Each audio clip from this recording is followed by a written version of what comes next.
Rakshit Ranjan of Marcellus Investment Managers joins us right now on the show. Rakshit, good having you. Thanks for joining in. I know you guys look at bottom-up companies, etc., but we're in the thick of earnings, and I'm just wondering, what's your assumption of how much would the current earnings season impact the market sentiment? Because we started off on the right foot with the IT companies, at least the two or three that came out doing okay, and so far so good. But question marks remain over what the rest of the season could do. Yeah, I mean, I don't think there are any clear signs of the external environment becoming substantially positive anytime soon. So bearing that in mind, I don't have too many high expectations from the ongoing earnings season. Whether that impacts sentiment very badly or not, we'll have to wait and watch, because these are non-fundamental factors, sentiment and stuff, which can't be really predicted. So yeah, as you said, we do bottoms up approach towards stock picking, regardless of what the external market environment or the sentiment around the broader market is. So I'm just wondering, I'm not asking you to maybe give me a call, but I'm just trying to compare. You guys have the two well-performed, consistent compounding banking stocks within your portfolios. When you compare them to, say, the likes of an IndusInd Bank, I'm not getting a Yes Bank into the conversation, but say an IndusInd Bank or some of the others, what tilts the favor against, say, a name like an IndusInd or an Axis, but I'm using specifically IndusInd because it's in news right now, compared to the ones that you choose in your portfolios? So the ones that we choose in our portfolios have a lot better asset quality side of the balance sheet, and as a result, the earnings profile is a lot more consistent and a lot healthier.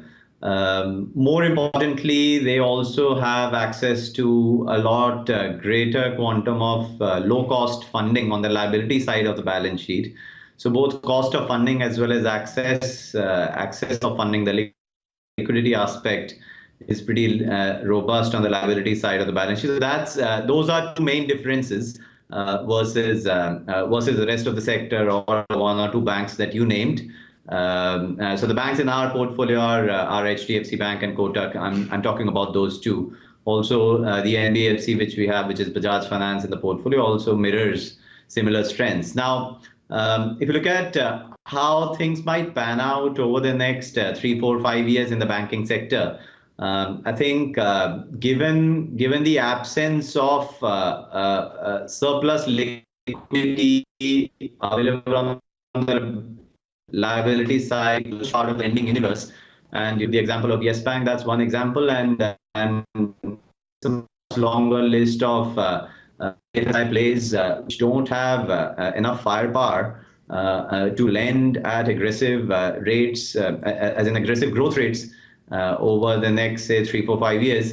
In that sort of an environment, the kinds of banks that or NBFCs that we have in our portfolio, where you've actually got pretty well-funded liability side, low cost, and at the same time high control on the asset side of the balance sheet, these types of lenders, I think, will play a dominant part in consolidation of the lending universe over the next 3, 4 years. I'm not saying there won't be other banks. I'm not saying IndusInd won't be taking part in consolidation. It's just that it'll be a disproportionate gain for an HDFC Bank or a Kotak or a Bajaj over the next, say, 2, 3, 4 years, given the weakness of their competitors when it comes to accelerating lending in a disciplined manner.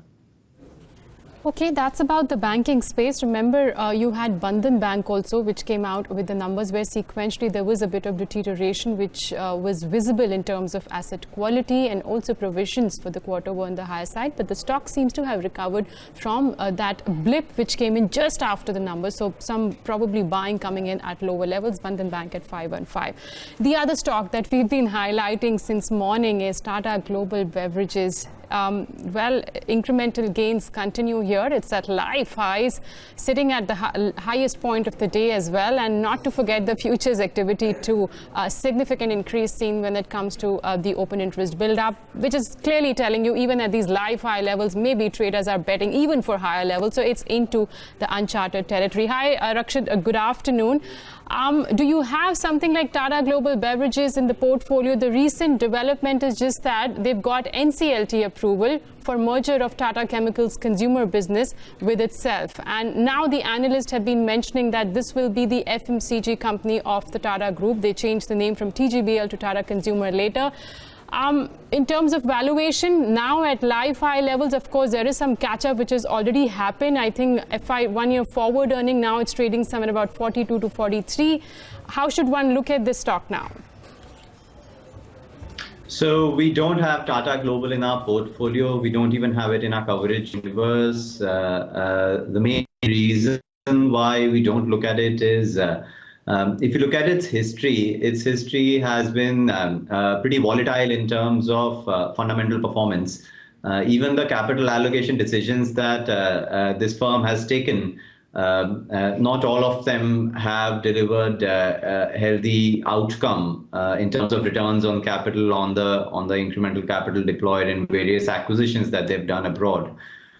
So bearing that in mind, if we don't have enough evidence of consistent compounding in the history for, let's say, 10, 15 years, we choose not to look at such stocks because that increases the risk involved in investing. What we instead would love to do is, so we do have a couple of FMCG names in our portfolio. We do have a couple of discretionary consumer names in our portfolio, but everywhere our main aim is to crush risk. And one way in which we crush fundamental risk or the risk of volatile fundamentals is by not considering companies which have not yet proven themselves on consistent compounding. That's one area where Tata Global fails the parameters that we look at. Okay, but for the time being, Tata Global Beverages continues to do well. Rakshit, the focus shifts to Union Budget on 1st of February. Would you guys take any tactical bets ahead of that? Any event-based bets? No, we don't take such event-based bets. However, one thing we are quite clear of is that in a difficult environment, in a difficult external environment, most of the benefit of the consistent compounders that we have in our portfolio comes from the difficulties faced by their competitors. More importantly, whenever the government tries to give us stimulus, the companies in our portfolio, I'm assuming that there is hope for some stimulus in the budget, and there might be some stimulus. We'll wait and see. But even, for instance, 3-4 months back, when the finance minister came out with corporate tax rate cuts, such actions have a disproportionately bigger benefit on companies which are in a stronger position to capitalize on the opportunity thrown out by such events. So in that event, as a result, if the budget proves to be any significant game changer for the external environment, then I think staying put with the portfolio that we already have is going to reap far better gains than trying to speculate on which company to buy ahead of the budget. Hoping for some sort of a turnaround in its fundamentals after the budget.